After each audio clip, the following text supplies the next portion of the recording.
Okay, well, hello everyone. Welcome back. Welcome to the session of AP Current Affairs for the month of April. Already మనం previous 3 sessions లో January, February, March ఈ నెలకి సంబంధించి AP Current Affairs already discuss చేసామండి. ఇవాల్టి మన session లో April month కి సంబంధించి current affairs AP current affairs discuss చేయబోతున్నాం. Centre releases 4,200 crores to AP for Amaravati capital project కోసం అని చెప్పేసి, అంటే అమరావతి ఇది వరకు క్యాపిటల్ సిటీగా అనుకున్నారు, కాకపోతే ఇది వరకు త్రీ సిటీస్ ని క్యాపిటల్ సిటీస్ గా అనుకున్నారు ఇది వరకు ప్రీవియస్ గవర్నమెంట్ ఉన్నప్పుడు. దాంట్లో భాగంగా కొంత పార్ట్ ఆఫ్ అమరావతిని డెవలప్ చేశారు. తర్వాత ఇప్పుడు కొత్త గవర్నమెంట్ ఫామ్ అయిన తర్వాత ఈ టీడీపీ లెడ్ ఎన్డీఏ గవర్నమెంట్ ఈ రెండు కొలాబ్ అయ్యి ఫామ్ అయ్యాయి కదా. అక్కడ ఆ గవర్నమెంట్ ఫామ్ అయిన తర్వాత అమరావతిని క్యాపిటల్ సిటీగా డిక్లేర్ చేశారు. బికాస్ 2014వ సంవత్సరంలో మనకి ఏపీ నుంచి తెలంగాణ అన్నది బైఫర్కేట్ అయిపోయింది. 2 June 2014 అట్లా బైఫర్కేట్ అయినప్పుడు హైదరాబాద్ వాజ్ కన్సిడర్డ్ యాజ్ ఉమ్మడి రాజధానిగా, జాయింట్ క్యాపిటల్ గా ఉమ్మడి రాజధానిగా హైదరాబాద్ ని డిక్లేర్ చేశారు. ఆ ఉమ్మడి రాజధాని కేవలం ఎన్ని సంవత్సరాలు? 10 సంవత్సరాలు మాత్రమే హైదరాబాద్ ఉమ్మడి రాజధానిగా ఉండాలి. తర్వాత వాళ్ళ రాజధాని ఆంధ్రప్రదేశ్ గవర్నమెంట్ వాళ్ళ క్యాపిటల్ సిటీని డిక్లేర్ చేసుకోవచ్చు. అట్లా ఏపీ గవర్నమెంట్ ఏం చేసింది అని అంటే ఈ అమరావతిని క్యాపిటల్ సిటీగా డిక్లేర్ చేసింది. కాకపోతే ఇప్పుడు క్యాపిటల్ సిటీని సింపుల్గా డిక్లేర్ చేయడం మాత్రమే కాదు, క్యాపిటల్ సిటీ అంటే ఏంటి, అక్కడ నుంచి అడ్మినిస్ట్రేటివ్ యాక్టివిటీస్, మిగతా ఈ టెక్నాలజికల్ అడ్వాన్స్మెంట్స్ అవన్నీ కూడా అక్కడ నుంచే జరగాలి. కాబట్టి ఈ డిఫరెంట్ యాక్టివిటీస్కి ప్రాజెక్ట్స్ రూపంలో ఖర్చు పెట్టాల్సి వస్తుంది. అట్లా సమ్ thousands of crores వెచ్చించి ఒక క్యాపిటల్ సిటీని కన్స్ట్రక్ట్ చేయాల్సి ఉంటుంది. ఆ క్యాపిటల్ సిటీని కన్స్ట్రక్ట్ చేయాలి అని అంటే హోల్ అండ్ సోల్గా అంటే అప్పుడే ఇమర్జ్ అయినటువంటి, అంటే ప్రీవియస్ గవర్నమెంట్ కానీ లేదా కొత్తగా ఇమర్జ్ అవ్వాలి ఒక క్యాపిటల్ సిటీ అని అంటే కష్టం అవుతుంది. కాబట్టి ఈ అమరావతి ఆంధ్రప్రదేశ్ క్యాపిటల్ సిటీ అయినటువంటి అమరావతి దానిని క్యాపిటల్ సిటీగా రూపుదిద్దడం కోసం అని చెప్పేసి Asian development bank and world bank ఈ రెండు గ్రాంట్స్ ని రిలీజ్ చేశాయి అన్నమాట. అంటే ఫండ్స్ ని అలోకేట్ చేసాయి. Project backed by World Bank and ADB. ఇక్కడ మనకి ఇంపార్టెంట్ క్వశ్చన్ ఏంటి అని అంటే వరల్డ్ బ్యాంక్ యొక్క హెడ్ క్వార్టర్స్ వచ్చేసి ఎక్కడ ఉన్నాయి? Those are situated at Washington DC. ఇది వరకు వరల్డ్ బ్యాంక్ అనేది ఇట్ ఈస్ దీంట్లో డిఫరెంట్ కంట్రీస్ అన్ని కూడా భాగస్వామ్యం తీసుకుని more than 180 plus countries have been the members of World Bank. అయితే దీంట్లో వాటిని డెవలప్ చేసుకోవడం కోసం అని చెప్పేసి వరల్డ్ బ్యాంక్ అనేది ఒక ఫినాన్షియల్ ఇన్స్టిట్యూషన్ లాగా పనిచేస్తుంది. ఇది వరకు international bank for reconstruction and development అని చెప్పి ఉండేది, IBRD.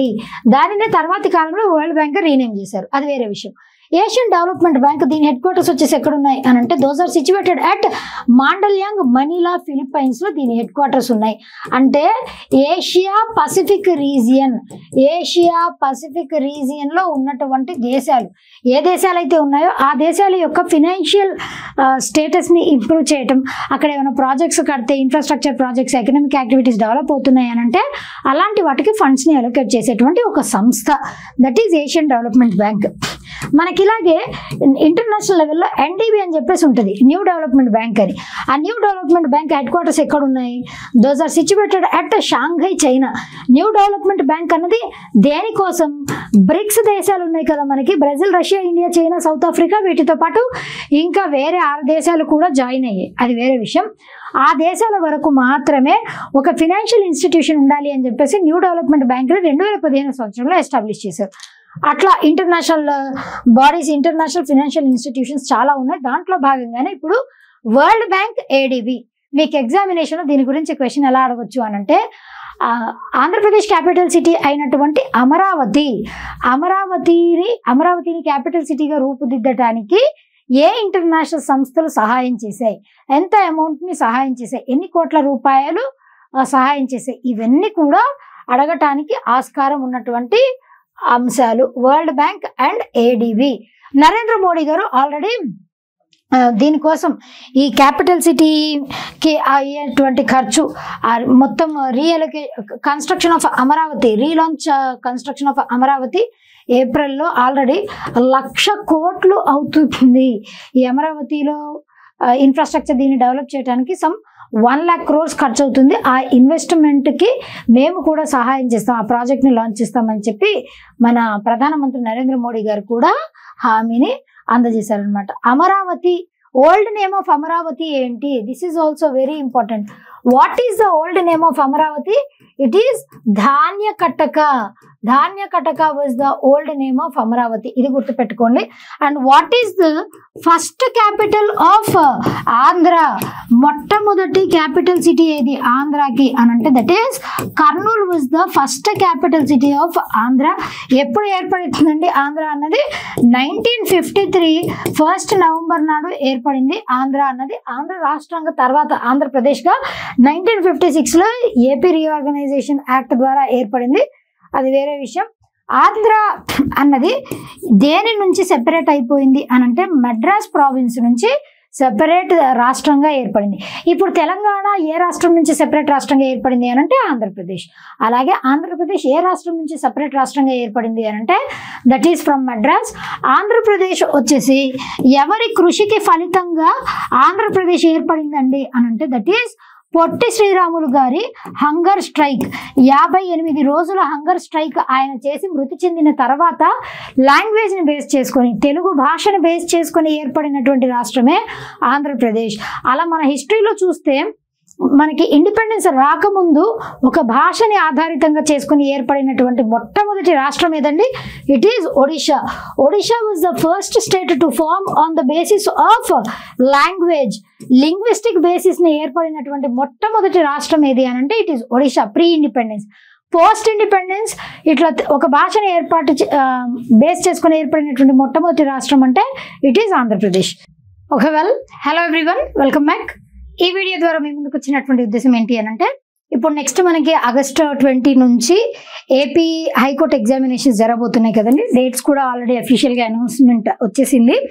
దానికోసం అని చెప్పేసి మనం ఎయిమర్స్విల్ యాప్ తరపు నుంచి 25 గ్రాండ్ టెస్ట్లని మీకోసం అని చెప్పి మీకోసం లాంచ్ చేసాం. ఆ 25 గ్రాండ్ టెస్ట్లు కూడా just at a cost price of 19 rupees మాత్రమే.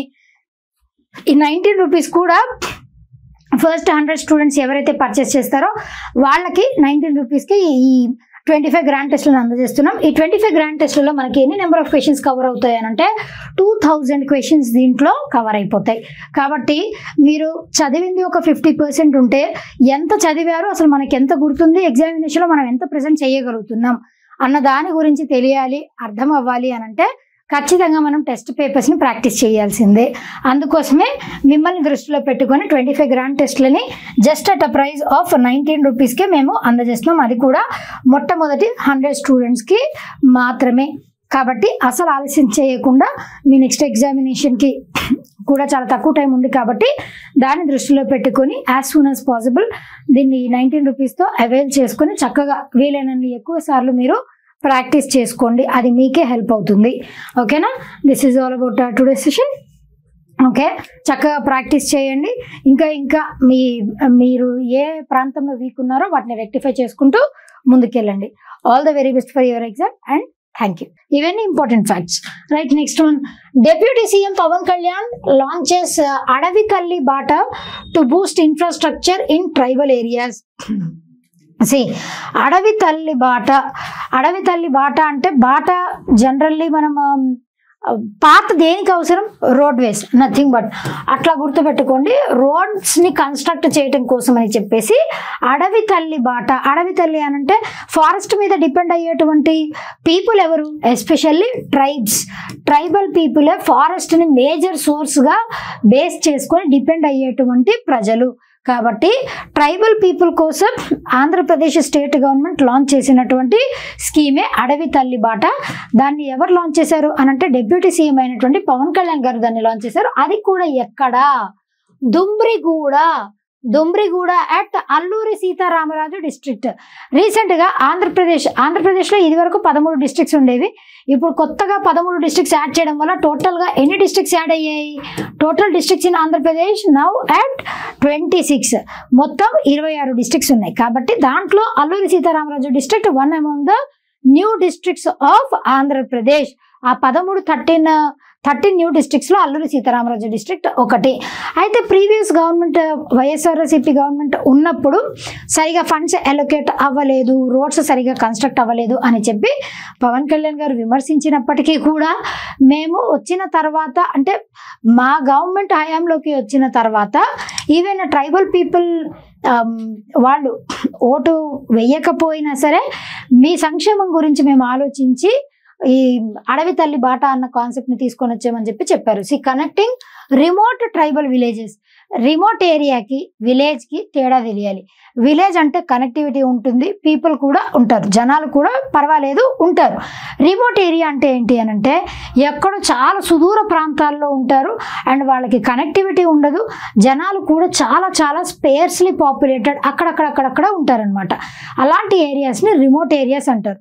అట్లా ఎక్కడో మారుమూల ప్రాంతాల్లో ఉన్నటువంటి రిమోట్ ఏరియాస్ని కనెక్ట్ చేయటానికి రోడ్ వేస్ని కన్స్ట్రక్ట్ చేస్తామని చెప్పి ఈ అడవి తల్లి బాటాని ఇంట్రడ్యూస్ చేశారనమాట. With proper roads to eliminate the Reliance on traditional carries like Dolly's మీద ఆధారపడకుండా, డోలీల మీద ఆధారపడకుండా వీళ్ళు రోడ్స్ ఉన్నాయనుకోండి, 2 వీలర్ అయినా 3 వీలర్ అయినా 4 వీలర్ అయినా ఏ వెహికల్ అయినా డ్రైవ్ చేసుకుంటూ వెళ్ళొచ్చు. This plan involves the construction of ఎన్ని రోడ్స్ని కన్స్ట్రక్ట్ చేయాలని అనుకుంటున్నారంటే 558 రోడ్స్ని కన్స్ట్రక్ట్ చేయాలనుకుంటున్నారు. ఆల్రెడీ phase 1 అన్నది స్టార్ట్ అయిపోయింది. Right, next one, operation Garuda uncovers violations in 158 pharmacies in AP. Garuda operation దేనికి సంబంధించింది? గరుడ అన్నది మనకి సెంట్రల్ లెవెల్లో అయితే ఎక్సర్సైజ్ గరుడ అని ఎయిర్ ఫోర్స్ ఎక్సర్సైజ్, ఇండియాకి ఇండోనేషియాకి మధ్య జరిగేటువంటి మిలిటరీ ఎక్సర్సైజ్ పేరు గరుడ ఎక్సర్సైజ్, అది వేరు. ఇక్కడ ఇది operation, it is not exercise, it is operation. ఈ గరుడ ఆపరేషన్ అన్నది ఏ రంగంలో ఈ ఆపరేషన్ ని కండక్ట్ చేశారు? ఫార్మాస్యూటికల్ రంగంలో ఆంధ్రప్రదేశ్లో గరుడ ఆపరేషన్ ని కండక్ట్ చేసి 158 ఫార్మాస్యూటికల్స్ వాటిని సీజ్ చేశారు. ఎందుకు అనంటే ఈ డ్రగ్స్ లాంటి వాటిని మనము వాటిని ఏమంటాం, మాదక ద్రవ్యాలు అని కాకుండా నార్కోటిక్స్ ఇల్లీగల్గా సేల్ చేస్తున్నటువంటి ఒక 158 ఫార్మసీస్ని వాటిని ఐడెంటిఫై చేసి సీజ్ చేసింది ఏపీ గవర్నమెంట్ అనమాట. ఇది ఏ ప్రాజెక్టులో భాగంగా అనంటే ఈగల్ అన్నటువంటి కాన్సెప్ట్ ప్రీవియస్ కరెంట్ అఫైర్స్లో నేను డిస్కస్ చేశాను. Eagle stands for what? Elite anti narcotic group for law enforcement, that is eagle. ఈ ఫుల్ ఫామ్ గుర్తుపెట్టుకోండి, this is important. Elite anti narcotic group for law enforcement. ఇది వచ్చేసి ఏంటి అంటే special anti narcotic wing. Narcotics అంటే drugs, అది కూడా proper doctor prescription లేకుండా డ్రగ్స్ని కొన్ని డ్రగ్స్ మనం యూజ్ చేయకూడదు అండ్ సేల్ కూడా చేయకూడదు. కానీ అలా సేల్ యూసేజ్ రెండు చేస్తున్నటువంటి వాళ్ళకి ఈ ఈగల్ అన్నటువంటి వింగ్ ద్వారా ఎవరైతే ఏ ఫార్మసీస్ అయితే నార్కోటిక్స్ని ఇట్లాగే షెడ్యూల్డ్ సెడేటివ్స్ అంటే మత్తుని ఇచ్చేటువంటివి అని, ఇట్లా మత్తుని కల్పించేవి ఏవైతే పదార్థాలని కొనుగోలు చేస్తున్నారు, అమ్ముతున్నారు, అలా కొనుగోలు చేసిన వాళ్ళకి అమ్మిన వాళ్ళని కూడా సీజ్ చేశారనమాట రీసెంట్గా. ఈగల్ అన్నది ఏం చేస్తుంది అనంటే it geo tag isolated location such as graveyards, abandoned buildings, outskirt colonies using డ్రోన్స్ని యూజ్ చేసి ఇట్లా నిర్మానుషమైన ప్రాంతాలు అంటే మనుషులు సంచరించినటువంటి ప్రాంతాలు ఉంటాయి చూసారా. గ్రేవ్ యార్డ్ అంటే ఏంటండి? గ్రేవ్ యార్డ్ నథింగ్ బట్ శ్మశాన వాటిక. అదేవిధంగా అబాండెండ్ బిల్డింగ్స్, అసలు మనుషులే లేనటువంటి బిల్డింగ్స్. అవుట్స్కట్ కాలనీస్, ఎక్కడో ఊరికి అవతల అవుట్స్కట్స్లో కొన్ని కాలనీస్ ఏర్పాటు చేసుకుంటారే అలాంటి కాలనీస్లో కూడా అంటే మనం మనుషుల్ని పంపించి అక్కడ సర్వేలెన్స్ చేయడం కంటే డ్రోన్స్ని పంపించడం చాలా సింపుల్. కాబట్టి డ్రోన్స్ని యూజ్ చేసి సర్వేలెన్స్ చేసి అక్కడ ఎవరైనా ఇట్లా కొనుగోలు అమ్మకాలు ఇలా జరుగుతున్నాయా అలాంటి వాటిని ఐడెంటిఫై చేయడానికి ఈగల్ జియో ట్యాగ్ చేస్తుంది అనమాట. జియో ట్యాగ్ అంటే ఏంటంటే ఏ ఏరియాలో ఏ లొకేషన్లో ఇలాంటివి జరుగుతున్నాయి అని చెప్పి జియో ట్యాగ్ చేస్తుంది. అండ్ ఈ ఇనిషియేటివ్ అన్నది మనకి సెంట్రల్ లెవెల్లో కూడా నరేంద్ర మోడీ గవర్నమెంట్, మన మోడీ గవర్నమెంట్ నషా ముక్త్ భారత్ అభియాన్ అని చెప్పేసి ఒక ఇనిషియేటివ్ని లాంచ్ చేసింది సెంట్రల్ గవర్నమెంట్. దాంట్లో భాగంగానే ఆంధ్రప్రదేశ్ స్టేట్ గవర్నమెంట్ కూడా ఈ ఈగల్ అనేటువంటి ఇనిషియేటివ్, దాంట్లో మరలా మనకి ఈగల్ ఇనిషియేటివ్లో ఆపరేషన్ గరుడ ద్వారా ఇన్ని ఫార్మసీస్ని సీజ్ చేసింది రీసెంట్గా AP government. Next one, Andhra CM Chandrababu Naidu launches మత్స్యకార సేవలో ఫర్ ఫిషర్మెన్. మత్స్యకార సేవలో అంటే ఎవరండి?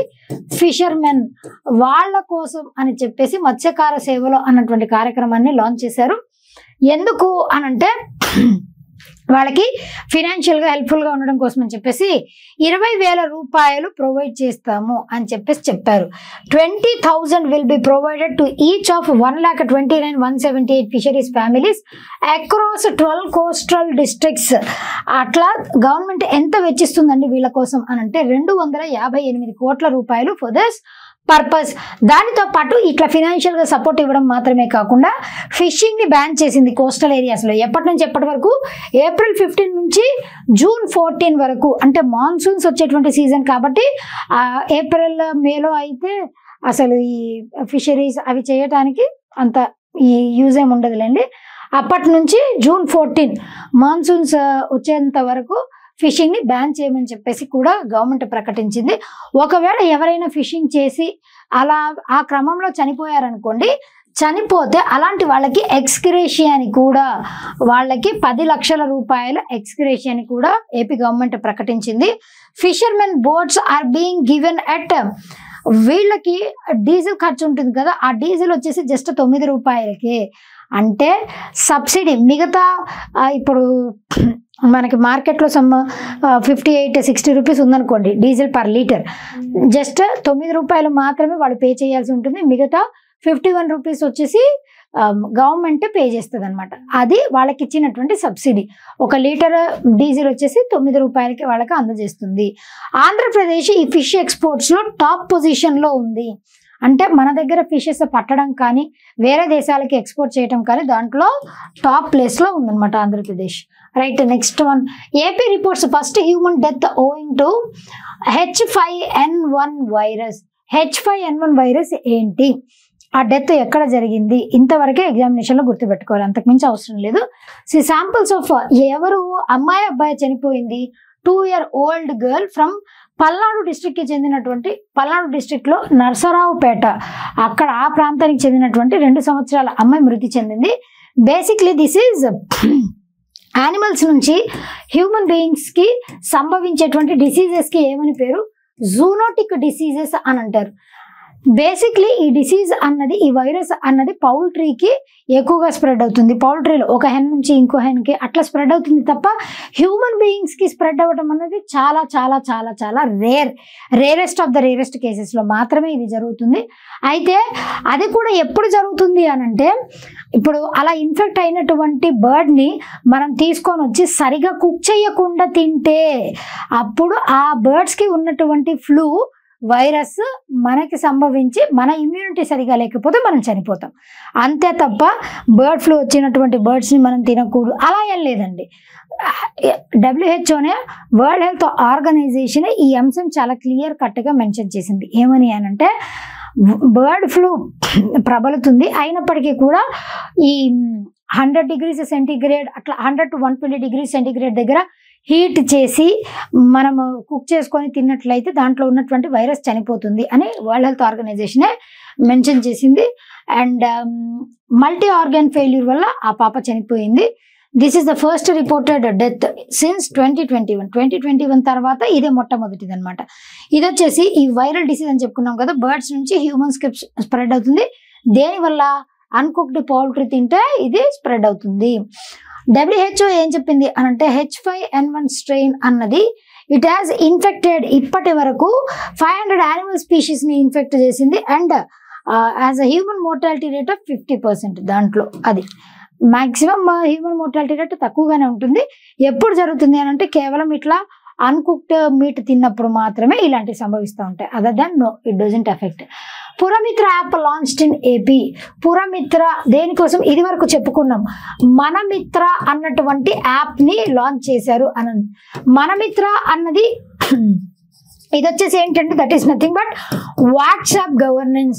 వాట్సాప్ ద్వారా వాళ్ళకి ప్రజల వద్దకే పాలన అన్న కాన్సెప్ట్ త్రూ వాట్సాప్ నెంబర్ ఒకటి ఉంటుంది. ఆ నెంబర్ త్రూ గవర్నమెంట్ ద్వారా అంటే మనం ఈ సేవకి అట్లా ఎంఆర్ఓ ఆఫీస్కి వెళ్ళి చేసుకునేటువంటి సర్వీసెస్ ఏవైతే ఉంటాయో అవన్నీ వాట్సాప్ ద్వారానే మనకి హాల్ టికెట్స్ డౌన్లోడ్ చేసుకోవడం, ఇవన్నీ కూడా సర్టిఫికెట్స్ డౌన్లోడ్ చేసుకోవడం అవన్నీ మనమిత్ర యాప్ ద్వారా జరిగాయి. పురమిత్ర యాప్ దేనికోసం అంటే మున్సిపాలిటీస్, అదేవిధంగా ఈ పురపాలక సంఘాలు మున్సిపాలిటీస్ కోసం, అదేవిధంగా అర్బన్ లోకల్ బాడీస్ వాటి కోసం అని చెప్పేసి పురమిత్ర యాప్ని లాంచ్ చేశారు చంద్రబాబు నాయుడు గారు. అదేవిధంగా minister for municipal administration and urban development ఎవరు, పొనుగూరు నారాయణ వీళ్ళిద్దరు కొలాబ్ అయ్యి దీనిని లాంచ్ చేశారు పురమిత్ర యాప్ అన్నది.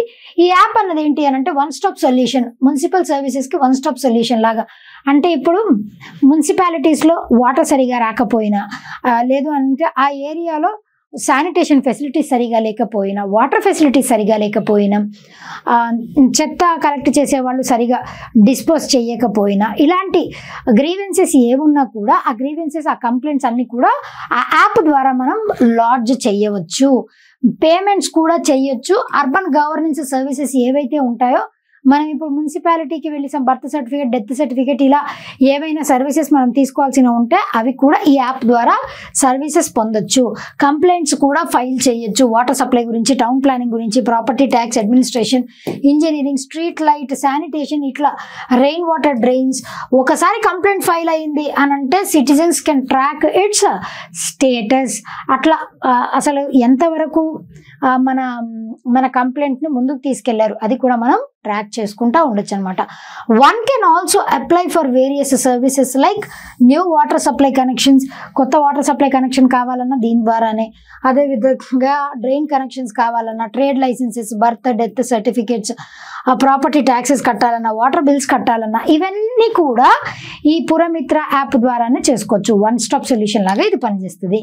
Puramitra app designated for what, ఏ సర్వీసెస్ అందజేయడానికి పురమిత్ర యాప్, అది గుర్తుపెట్టుకోండి. Next AP government launches LEAP full form important. LEAP దేనికోసం, urban self help groups, rural కాదు urban self help groups. Self help groups అంటే మహిళలు ఉంటారు, విమెన్ ఇంటూ ఆంట్రప్రెన్యూర్స్, వాళ్ళని ఆంట్రప్రెన్యూర్స్ గా కన్వర్ట్ చేయడం కోసం అని చెప్పేసి దీన్ని లాంచ్ చేశారనమాట.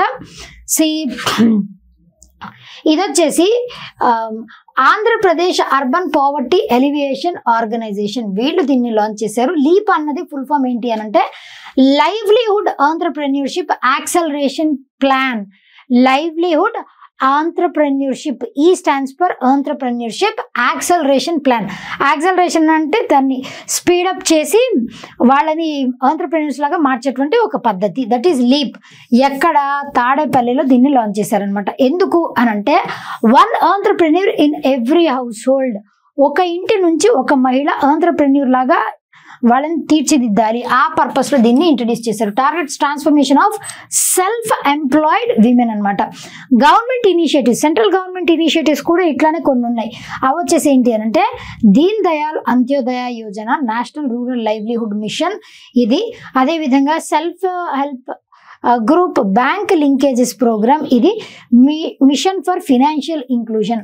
What do you mean by financial inclusion, ఇది చాలా చాలా ఇంపార్టెంట్, ఎగ్జామినేషన్లో మీకు ఎకానమీలో వస్తుంది. ఫినాన్షియల్ ఇంక్లూజన్ అంటే ఏంటి, ఎక్కడో రూరల్ ఏరియాస్, రిమోట్ ఏరియాస్లో ఉన్నటువంటి ప్రజలకి కూడా ఫినాన్షియల్ సర్వీసెస్ అందించడమే ఫినాన్షియల్ ఇంక్లూజన్ అని అంటే. పేర్లోనే ఉంది ఇంక్లూజన్, ఇంక్లూజివిటీ, వాళ్ళని కూడా యాడ్ చేసి వాళ్ళకు కూడా ఆ సర్వీసెస్ అందించడమే ఫినాన్షియల్ ఇంక్లూజన్. ఇప్పుడు జన్ధన్ యోజన ఉందండి, ప్రధానమంత్రి జన్ధన్ యోజన. ఈ జన్ధన్ యోజన ద్వారా ఏంటి, zero account, zero balance account ని, సేవింగ్స్ అకౌంట్ ని అందరితో ఓపెన్ చేపించి Guinness book of world records లో కూడా చోటు సాధించుకుంది మన గవర్నమెంట్ ఆఫ్ ఇండియా. ఇది దేనికోసం అనంటే ఫినాన్షియల్ ఇంక్లూజన్ సాధించడం కోసం అని చెప్పేసి, అదే ఇవన్నీ important points. Right, next one, 20,000 tribal students to perform 108 నమస్కారమ్స్ in Araku valley.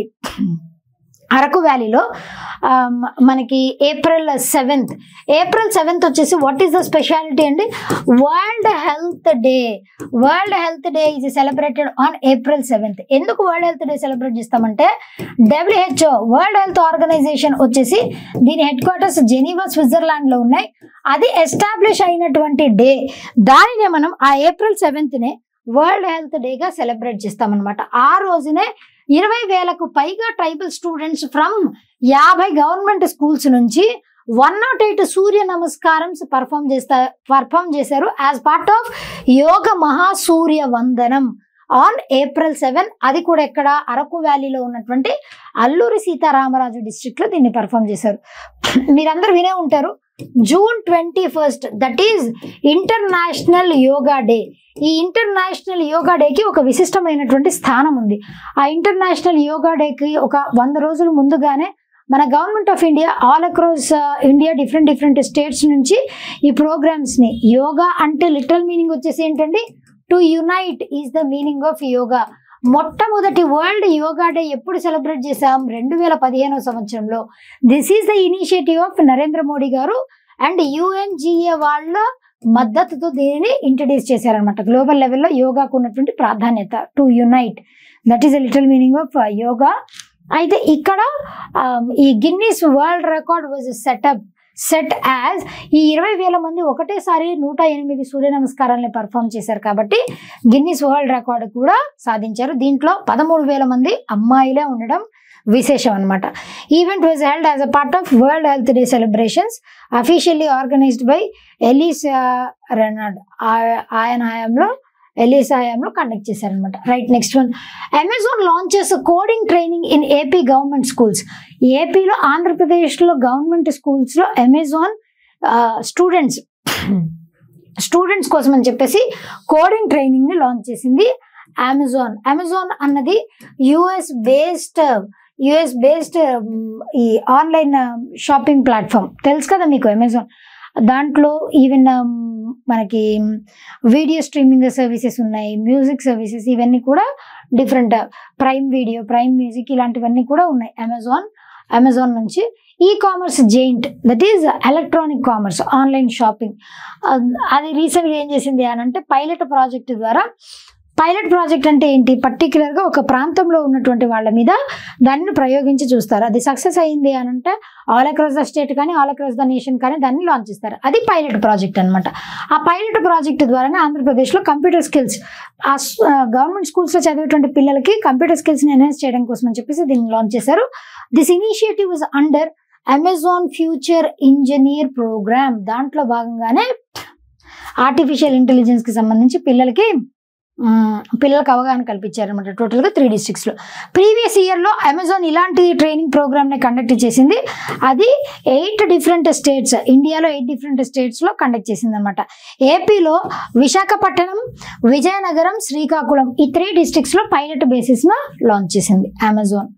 Right, next one, to execute this initiative Amazon ఏం చేసింది అని అంటే సమగ్ర శిక్ష లీడర్షిప్ ఫర్ ఈక్విటీ వాళ్ళతో పార్ట్నర్ అయ్యి దీనిని లాంచ్ చేసింది అనమాట. వాలంటరీ ఆర్గనైజేషన్ వచ్చేసి క్వెస్ట్ అలయన్స్, వీళ్ళిద్దరితో కోఆర్డినేట్ చేసుకొని దీన్ని లాంచ్ చేసింది. బోత్ ఆన్లైన్ ఆఫ్లైన్ మోడ్స్లో ఎంతమంది 248 టీచర్స్ని, 7,381 స్టూడెంట్స్ని కోడింగ్లో, ఆర్టిఫిషియల్ ఇంటెలిజెన్స్ కోర్సెస్లో ట్రైన్ చేసిందనమాట. దానితో పాటుగా లాస్ట్లో సెషన్ అంతా కంప్లీట్ అయిపోయిన తర్వాత పోటీని కూడా కండక్ట్ చేసి దాంట్లో విన్నర్స్కి ల్యాప్టాప్స్ని, ట్యాబ్స్ని, టెలివిజన్స్ని, ఇన్సెంటివ్స్ని ప్రొవైడ్ చేసింది అమెజాన్. రైట్, నెక్స్ట్ ఉంది last of today. AP Grameena bank is second largest RRB regional rural bank, that is the full form. Regional rural bank ఏ కమిటీ రికమెండేషన్స్ మేరకు ఏర్పడింది? నరసింహన్ కమిటీ రికమెండేషన్స్ మేరకు దీనిని ఎస్టాబ్లిష్ చేశారు. Narasimham committee recommendations. మొట్టమొదటి bank వచ్చేసి RRB, దాని పేరు వచ్చేసి ఏంటంటే that is Pratham bank.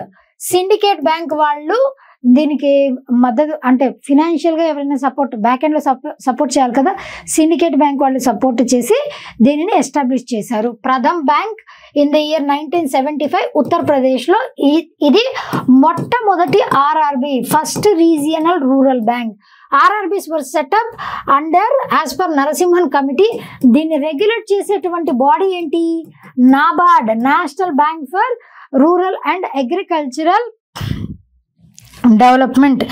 National bank for rural and agricultural development. This is also very very important one. In line with the government of India's policy to strengthen RRBs. ఇదివరకు RRBs different RRBs ఉండేవి, కాకపోతే ఇప్పుడు అంటే ఒక స్టేట్లో చాలా RRBs ఉండేవి. ఇప్పుడు దాన్ని ఏం చేశారు అని అంటే వన్ స్టేట్ వన్ ఆర్ఆర్బీ, ఒక స్టేట్కి ఒక ఆర్ఆర్బీ మాత్రమే ఉండాలి అన్న కొత్త కాన్సెప్ట్ని కూడా ఆర్ఆర్బీస్ తీసుకొని వచ్చింది. That would come in to effect from May 1st. Already ఎఫెక్ట్లోకి వచ్చేసింది. ఏపీ గ్రామీణ బ్యాంక్, ఈ ఏపీ గ్రామీణ బ్యాంక్ అక్కడ అంటే ఆంధ్రప్రదేశ్లో ఉన్నటువంటి అన్ని బ్యాంక్స్ని మెర్జ్ చేసి ఏపీ గ్రామీణ బ్యాంక్ ఆ పేరును పెట్టారనమాట. దీంట్లో ఆంధ్రప్రగతి గ్రామీణ బ్యాంక్, ఆంధ్రప్రదేశ్ గ్రామీణ వికాస్ బ్యాంక్, చైతన్య గోదావరి గ్రామీణ బ్యాంక్, సప్తగిరి గ్రామీణ బ్యాంక్ ఇవన్నీ క్లబ్ అయ్యి ఒకటే పేరుతో కొనసాగుతున్నాయి. That is AP Grameena bank. This is very very important. With over ఎంతమంది 7,000 employees and 1,351 branches across all districts. ఈ కొత్త ఎంటిటీ వచ్చేసి it is sponsored by union bank of India. నేను ఆల్రెడీ చెప్పాను, ఒక ఆర్ఆర్బీని ఎస్టాబ్లిష్ చేయాలి అని అంటే బ్యాక్ ఎండ్లో ఫినాన్షియల్ సపోర్ట్గా ఏదో ఒక పబ్లిక్ సెక్టర్ బ్యాంక్ ఉండాలి. ఆ ఫస్ట్ బ్యాంక్ ప్రథమ్ బ్యాంక్, దాన్ని లాంచ్ చేయడానికి సిండికేట్ బ్యాంక్ ఉన్నది. అలాగే ఈ ఏపీలో ఉన్నటువంటి ఈ గ్రామీణ బ్యాంక్ దానికి యూనియన్ బ్యాంక్ ఆఫ్ ఇండియా ఇది సపోర్టివ్గా ఉంది and will operate from a temporary head office. ఇప్పుడు టెంపరీగా దీన్ని హెడ్ ఆఫీస్గా దీన్ని పెట్టారంటే గుంటూరులో. నెక్స్ట్ దీనిని ఎక్కడికి షిఫ్ట్ చేయనున్నారంటే ఇప్పుడు అమరావతిలో ఆల్రెడీ అమరావతిని క్యాపిటల్ సిటీగా రూపుదిద్దుతున్నారు కాబట్టి ఆ అమరావతి క్యాపిటల్ సిటీ కంప్లీట్ అయిపోయిన తర్వాత అక్కడ నుంచి దీనిని కూడా ఈ ఆర్ఆర్బీ యొక్క హెడ్ క్వార్టర్స్ ఏదైతే ఉందో ఇప్పుడు గుంటూరు అని చెప్పి టెంపరీగా గుంటూరుని ఉంచారు కదా, దాని తర్వాత అమరావతి కంప్లీట్ అయిపోయాక అక్కడికి షిఫ్ట్ చేస్తారనమాట. ఆ విధంగా ఏపీ గ్రామీణ బ్యాంక్ వచ్చేసి సెకండ్ లార్జెస్ట్ ఆర్ఆర్బీ. ఇది 4 లీడింగ్ ఆర్ఆర్బీస్ని మర్జ్ చేశారు to form AP Grameena bank. అది వచ్చేసి May 1st నుంచి. అండర్ వాట్ అని అంటే that is one state one RRB concept ద్వారా ఆ స్టేట్లో ఉన్నటువంటి ఆర్ఆర్బీస్ అన్నిటినీ కలిపి ఒకటే ఆర్ఆర్బీ లాగా ఫామ్ చేయటం. అంటే రకరకాల ఆర్ఆర్బీస్ లేకుండా ఎక్కువ బ్రాంచెస్ కాకుండా ఒకటే బ్రాంచ్. దానివల్ల ప్రోస్ ఉన్నాయి, కాన్స్ ఉన్నాయి, మెల్లమెల్లగా అలవాటు అయిపోతుంది, అది వేరే విషయం అనుకోండి.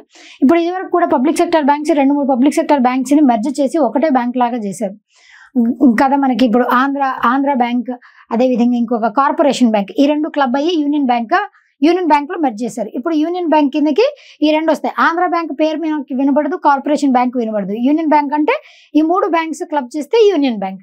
అట్లా మెర్జ్ చేశారు. మెర్జ్ చేసినప్పుడు కూడా సేమ్ ఇట్లానే ప్రోస్ కాన్స్ అనుకున్నారు. ఇప్పుడు సాఫీగానే సాగిపోతుంది కదా. కాబట్టి అలాగే ఇనిషియల్లీ ప్రాబ్లమ్స్ ఉండొచ్చు, తర్వాత అలవాటు అయిపోతుంది. తర్వాత కూడా ప్రాబ్లమాటిక్ అయితే అప్పుడు దాని గురించి ఆలోచించాల్సి ఉంటుందన్నమాట. So this is all about today's session of AP current affairs for the month of April. రేపటి సెషన్లో Andhra Pradesh current affairs for the month of May అవి మనం రేపటి సెషన్లో డిస్కస్ చేద్దాం. Until then, keep watching, keep subscribing, keep learning and thank you.